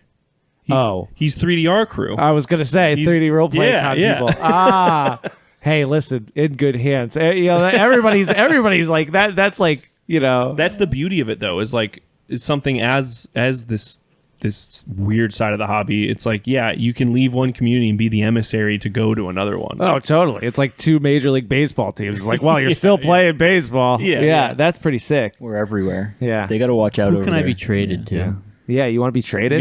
You gotta move though. Yeah, you Yeah, I want to come to know. DC? I have to move to DC now. Yeah. What's the cost of living like in DC? It fucking sucks, dude. Although it's pretty expensive up here. I mean, Yeah. It is. Yeah. I think it's like one of the second highest. We are second highest income state and I think third cost of living. Yippee. Yay! I don't feel it. I don't feel like it. But yeah. Yippee. So, anyways, going back to what I was saying, what do you think is like kind of next for everybody up For community building or everybody down union building. Yeah, great question. Yeah. Well, one other thought. I mean, speaking of like what's next, we're living in pretty dark times. I feel like a lot of us feel pretty demoralized, and I'd say that when you're building community, don't be demoralized if it's just a few of you. Don't be demoralized. I mean, you all just said it, but like, I don't know. Like, Rome wasn't built in a day. Yeah, it wasn't burnt in a day either. So Yeah. just keep It took a couple hundred years. keep hanging with your friends. But what's next? I don't know. I mean, we got a bunch of stuff. There's like a Mordheim campaign going on that folks in Virginia are doing. I mean, there's a whole bunch of activity in our little Discord. Folks are getting ready for Nova, which is coming up, which will be fun. You But guys do some wacky stuff at Nova? not really. I think there is sometimes some wacky stuff that happens at Nova. I know they're wanting to branch out with doing more because we met that guy at Adepticon. That like, does he run Nova? He was like one of the main guys from Nova. he was a top dog. and he was like in the Grimdark hallway, like just asking questions. Like, if you guys are coming out, email me. Yeah. Interesting, yeah. So I don't know. We don't have like any like big plans. We've got like a narrative. I think I already said it, but a narrative 3rd edition Third edition, Warhammer yeah. 40K campaign that's coming up. Yeah, I don't know. Just keeping doing what we're doing. You're gonna make a packet for that, you said? I'm gonna make a packet for that. Yeah. That's cool. I don't think I'm gonna collage it like yours, but I'll send it. Please do. Yeah. Making the packet was the most fun Yeah. part of the whole thing Mhm. because it's like you really are like slowly kind of crafting. I mean, I had zero ideas what it was even going to be like going into it, and I was just like, it's nice to kind of like, I don't know, you're building your lore in real time as you're building this thing, and then it finally is done, and you're like, cool, I got this thing's done for you. Yeah, so that'll be fun. Definitely. Yeah, I'm excited. Well, anyways, before we do questions from the Hive, Chris, do you have anything else you want to say about District of the Damned, making a beautiful community, keeping a community healthy, anything like that? Activism, union building. Yeah. Put on the spot for real. Yeah, I mean, this camera, this camera, this camera. Tell us what you got going on. Definitely. I mean, yeah, organize a union in your workplace. Do it now, or you're not going to have time to do it. Well, there was a question from the Hive that I thought was actually really interesting about community building. So I didn't want to like cross the streams. Oh, well, since you said it. Listen, you're going to have to cross the streams and you're going to Figure out what have mic you to are. figure out what mic you are. All right, try and talk, Chris. See if it's you. Yeah. Oh. Questions from the Hive. Beautiful. Damn, that was a good one. I think I got a little extra there because Phil was kind of tugging on the cord. Yeah. Yeah, that's Phil. I was trying to make sure that you were doing the right one. This is like Phil's a little demon in these episodes. Oh, yeah. He's like twiddling the little mic with his nose. He's pulling on I'm trying to cords. stay awake. He's trying to like lay down. So the question that you must be asking about is from Hobby Daddy HUD. What's the largest model you think you can fit in your ass? That was actually the second question I was thinking okay. of. Yeah, the question I was okay. thinking of was what meme coin would you buy? Oh, yes. And this one's really near and dear to my heart. I would buy Hive coin, Scum coin. Yeah. And it's not just because you get a free NFT Yep. of Phil with every purchase of the Shirtless coin. Phil. Yeah, exactly. Bodybuilding era. Shirtless But- Phil yawning into the mic. But it's because I got rich buying it. That's true. So- That's true. Yes. You know. I didn't We're like get the any Hawk of it. Tua coin. Buy now. Yeah. We definitely won't pump and dump. No. I don't really understand the whole pump dump thing, but I feel like I don't really have to ask. We'll save You that for don't another need to. episode. Yeah, that's fine. Was the question you were thinking from Cosmic Kraken? What happened to Mike? No, we already addressed that. No, it was the question about, and I was driving when those started to come in, so I didn't internalize who asked it, so I apologize. But the question was, what do you do with folks who might be kind of problematic or might just not jive with your Question scene? from Or Elijah the Prophet. How would you deal with a bad actor in the small community? Bad attitude, sore loser, toxic personality, cops, etc.? yeah. I don't have an answer to this question. That's a I think great it's a fabulous question. question. Ostracize them and make them not welcome. Kill them. Shame them. Shoot Yeah. them with a gun. Yes. Put them in the stockade, I the don't- pillory. I have a really These are hard not time. helpful answers. No, because legitimately, anytime that's ever happened, it's just like I just am so bad at communicating that it's just like I'm just not going to interact with this Yeah. person. Even when we have a social gathering, I'm just not going to engage with them. Yeah, I don't really know. Like, okay, so you're I at mean- Under the Dice Fest and somebody comes in and you're like, I need to deal with this. Well, like, what do we do? This Well, is what do you all- mean this you is need more. to This is deal like with not even a hobby question. It's a sociological question. It's like, do you Hey, you do you suck. just ice someone out? Do you just not invite them around, or do you owe them like to say like, hey, like you are making people uncomfortable, or you It have depends. this reputation, and like I think it depends on what it. I mean, Yeah. like it's such a vague The crime- question, I guess, with what it is. The like, crime would dictate the time for Yes. this instance here. it would I think a lot of the dictate times- check that you cash. is so to people. speak. If you ice someone out, they're like, oh yeah, I know who I am. I know what I'm like. You know what I mean? People, they know their reputation. They're just like, well, typically, or they don't. yeah. I think a lot of people don't really have that. Oblivious to that attitude. Yeah. do I have a reputation? Yes. Yes. Yeah. Fuck. You got a bad boy image to him. Yeah, I mean, I can tell you from the in-rust side of things, there's been people that just don't get the vibe. And I've had to message them and say, hey, your behavior kind of weird or not what is... You don't mesh with the gang very well. Well, I mean, the thing is, you can't really say that. The thing is, you have to say, like, what you've been doing is making people uncomfortable, or what you're doing is against the rules, or you're hinting towards something, you have to directly call out the behavior, in my opinion. You have to address the problem at hand. But that's in like an online thing, yes. In person, I mean... Do we have examples without using names that we could think of? No, not... Of in person? Yeah, I'm just thinking from like LGS days or anything like that. I mean... We didn't really engage with too many people. There's some people that would definitely... I don't want to say hanger-ons, but it's like there's a couple people that it was like, they're just not getting the vibe of what we're after. And I think a lot of those problems kind of sort themselves out. I mean, maybe not as aggressively worded as Steve said, but you can ostracize people in a fact where it's like, I won't engage with this person just because I know it's not, they're not going to get the vibe. And if it gets to the point where it's uncomfortable, that's when you have that conversation saying, hey, listen, we're not playing because of XYZ. But like Phil said, this is like not a hobby question. This is just a personality question. Yeah, I mean, there's a thing too where like, maybe not necessarily like addressing like problematic behavior or anything, but I've definitely, been in like a LGS situation where like someone wants to like play like a pickup game, and I see like what they're bringing to the table, or I've seen them play before. I'm like, no, I'm thank good. you. Yeah. And I've had that with Magic. Sometimes you like see like someone's face and you're like, oh, okay. Yeah, And, like they're surprised. Yeah. Like I've had that. I've actually dealt with that at the old LG, like at Off the Wall, like back when I played a lot more 40K. But Magic, it's like prevalent. Like I remember we played.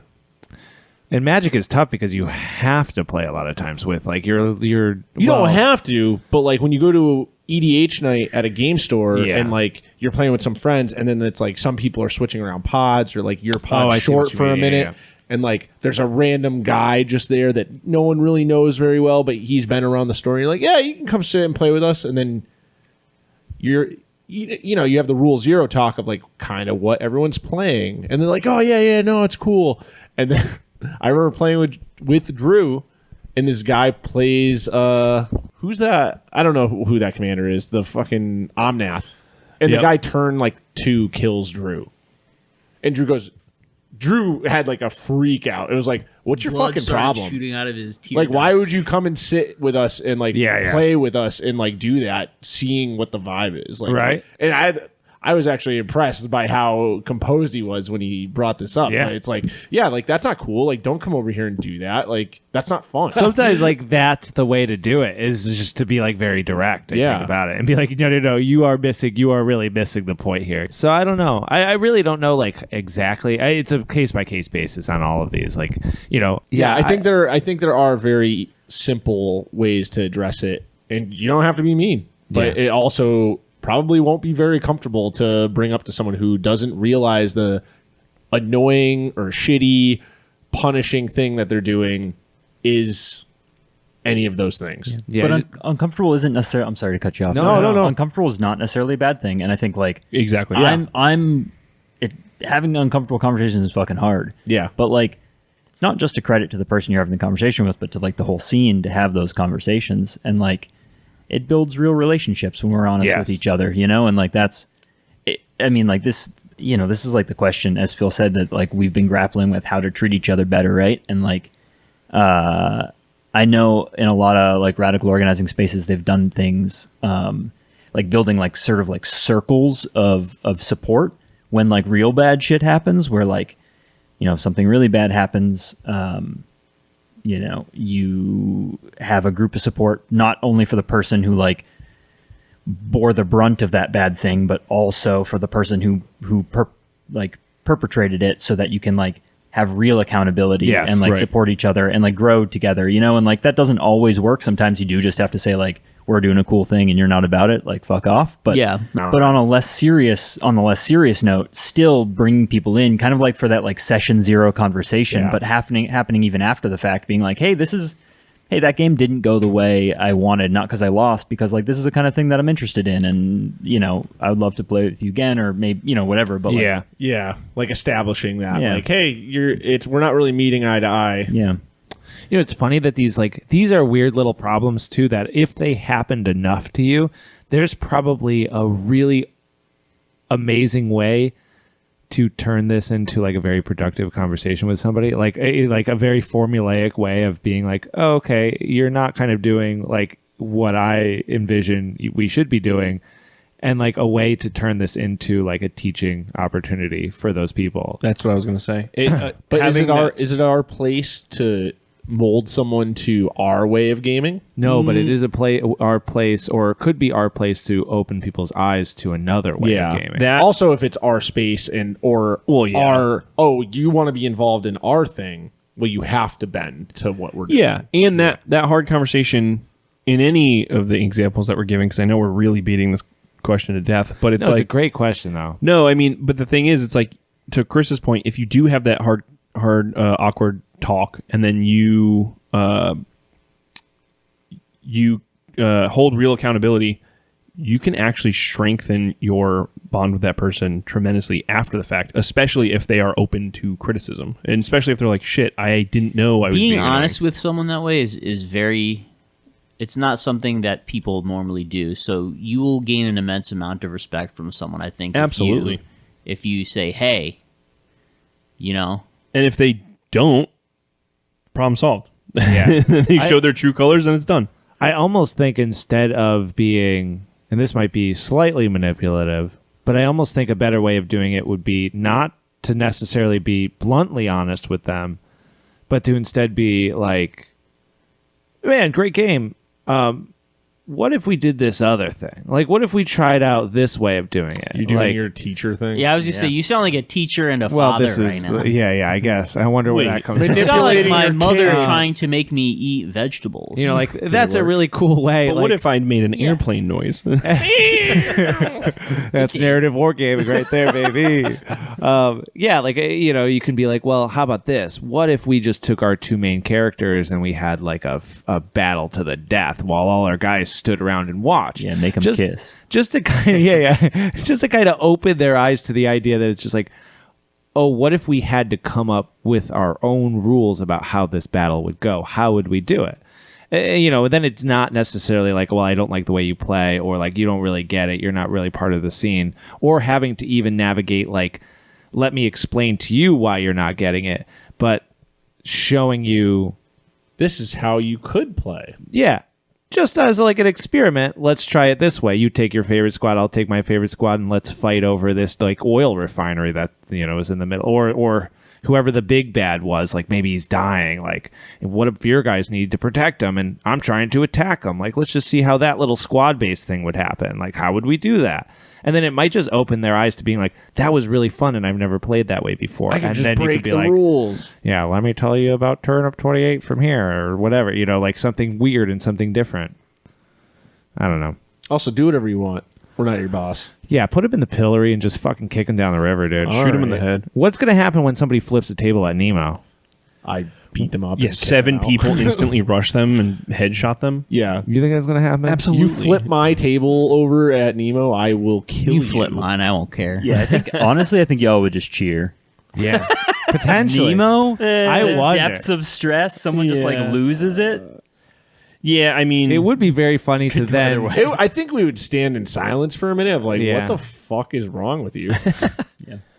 And then we would have an award based upon them. That it's like Biggest whoever had rager. the world's biggest biggest rager. loser. And then people were going like above and beyond each year, trying get to a have the gilded bigger, diaper. like Bring a fake hammer. rager. Yeah, just like losing and then just like Smashing stuff. Oh, see, this sounds cool actually.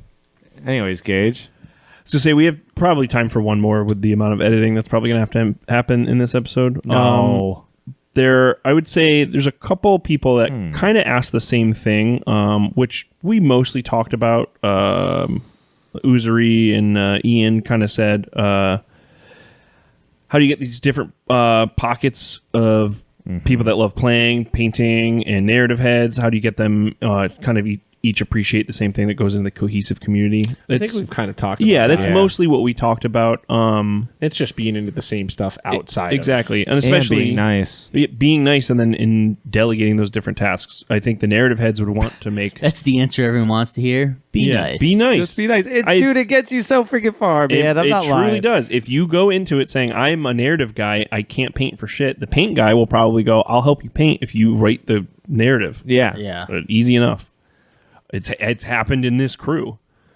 But I think a good one for us to end on is Jack asks, have you ever bitten off way more than you could chew, like agreeing to run a campaign, organize community event, manage multiple projects, etc., and it all became overwhelming? If so, when did you realize you were in too deep, and how did you get out of that situation without letting your community down? Burnout is real. Burnout is I've real. literally lived it. It's hard to see it sometimes, and it gets to the point where you think maybe I'm doing this because I have to, and it feels like a job. Ian, I think it's like one of the only pinned things in general chat from like the beginning of In Rust. I might be lying about that, but IPT Minis once said it's a hobby, not a jobby, in regard to this like topic kind of happening way at the beginning. And yeah, I mean, handling burnout is its own topic in general. That could be a whole episode for sure. But I honestly, delegating tasks in a community, I think would alleviate a lot of stress. Finding what people are naturally good at, especially. Or there is nothing wrong with saying, hey, I need help. I can't do this. There is too much for this event. And Brothers was kind of like a real, I think, a testament to that, where all of us were really gung-ho about what we each were going to do, and then it got dialed back a lot from what I think our dream was for that event. And then it went a completely different direction from our initial, and then had three that was times as just- many people. That's why I think it shifted so much. I thought Brothers, like, building the train was great. Absolutely. Writing the packet was cool.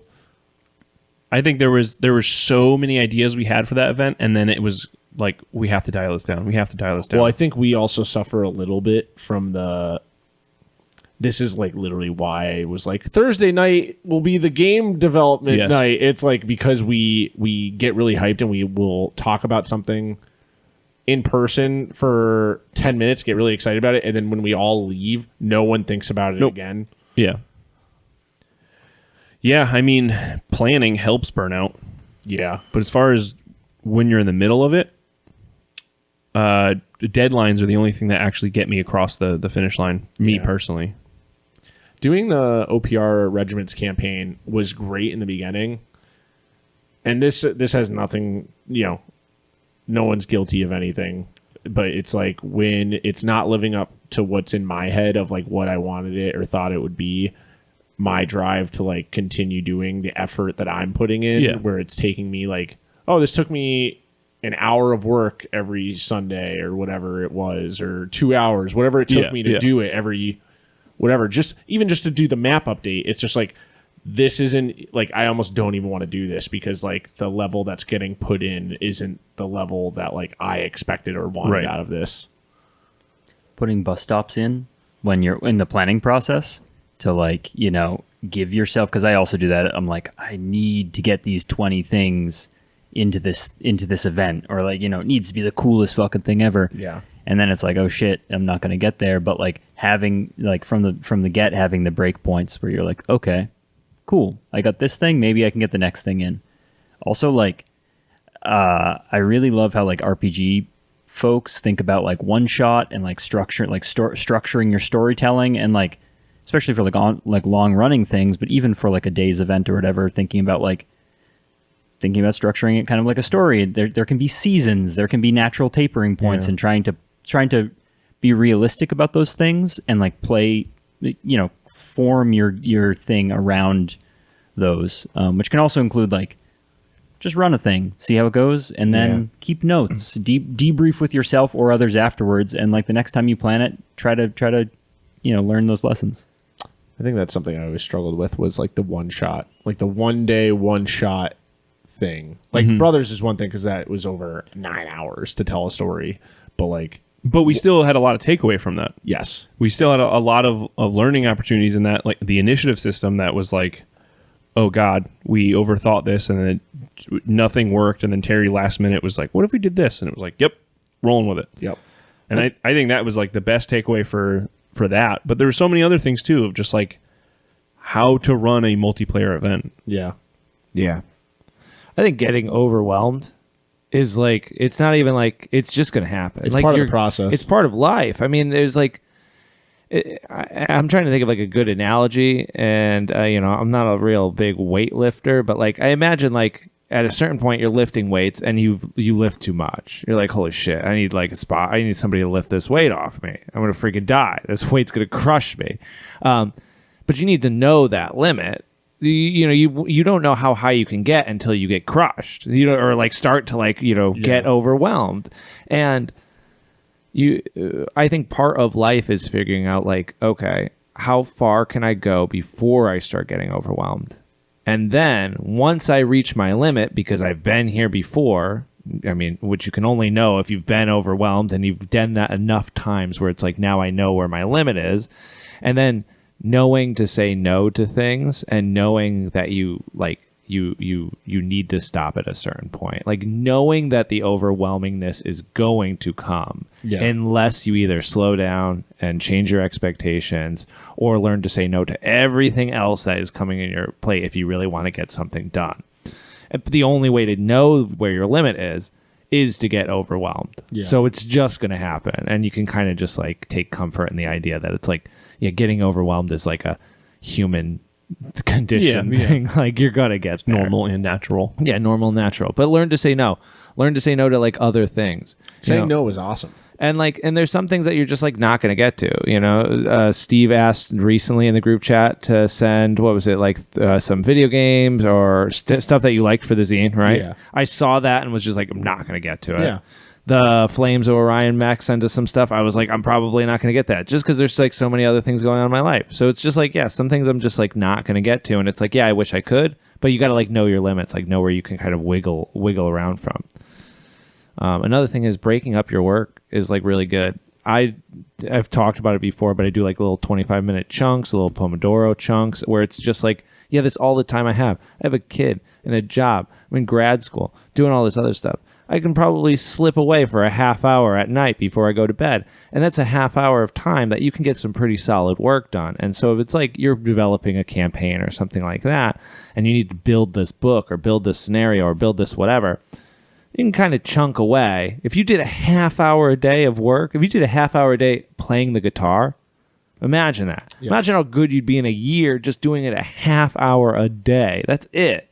You'd be pretty damn good. Or at least you'd be better than you were at the beginning of the year. Yeah. I mean, it's like reading a book, like breaking up your chunks. Totally. You can get a lot done if you just carve out a half hour. I can't remember if it was you or Paul that sent that thing of how to like read more books. Like I've been trying to utilize that as much as I can. Like instead of I got to read a chapter a day, it's like no. Read in your downtime when you're comfortable, but try and set a goal of like 10 pages a day, because 10 pages isn't that much. Yeah. That's probably 20 minutes worth of reading. Totally. And you just break it up throughout your entire day. Totally. That's nothing. Yeah. Those little chunks, any way you can chunk things up to make them not so overwhelming, whatever it is going to help with your just like overwhelmingness. And the last thing I would say is sometimes it doesn't have to be fucking perfect, man. I mean, I'm looking at Steve when I say this, and like everything Steve tries to do is like totally freaking perfect. You try really hard to make things look really, really good, how you want them in your head. I will often cut corners. I will just have often a vision. just be like, exactly. And like I have to live to that. Otherwise, Exactly. there's no point in me doing it. And that's why I'm just like being like, wow, I'm looking at Steve when I'm saying this, but like you particularly out of anybody I know sticks to a vision, whether it fucking kills them or not. And I appreciate that. With you, like, that's like a huge Steve-ism, I feel like, is sticking to some shit until it is finished, whether it kills you. And I've seen you get freaking close to losing your damn mind just to get something done exactly how you want to do it. I will often cut corners to make my life easier. And it's probably there's no difference in the end product though. Maybe. And like a lot of times I'll just be like, well, that's part of it. It's it's great. You could see this, like, my Nemo board, you could just see the egg cart and that part of it was built. And I'm like, it's silly and goofy. It's part of the thing. Haha. And it's just like, so that's my excuse for not covering it up and making it like perfect. It's like, well, It's part of the charm. it's part of the charm. Exactly. So it's kind of funny though that both of us are able to get stuff done, but different ways of doing it. Kill yourself or Yeah, slowly lose your mind or be like, whatever, fuck it, let's freaking hang. Yeah. Yeah, that'll be the episode name. Kill yourself or don't. That's a good name. Hey, that's pretty great.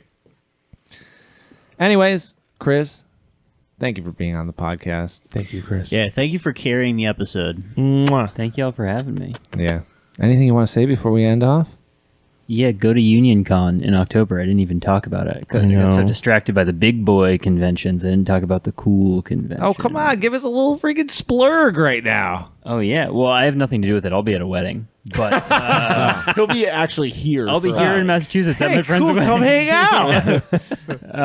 But it's gonna be sick. It's in Maryland, as they say locally, and just outside DC, and it'll be cool. Lots of indie games, some historicals. I know there's historical freaks in this podcast now, so Unfortunately. it'll be a cool 2-day convention in this little schoolhouse in the middle of nowhere, and a lot of passion going into the game design. I love that. So I love games and I love passion. Shit. Those are my two favorite things. And I hate air. both of them.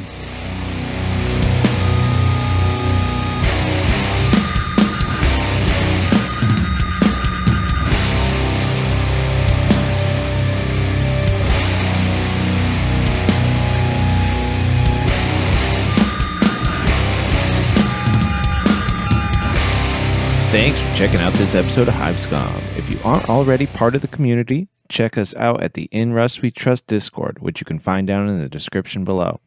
If you have questions you'd like to ask us, you can find our Instagrams down below as well. Or feel free to ask away on the Discord. We also have plenty of extra content and other perks available to our patrons on Patreon. So if you're interested in helping us keep doing what we're doing, then you can find that description below as well. Until next time, folks, keep it grimdark and keep it grimy. Peace.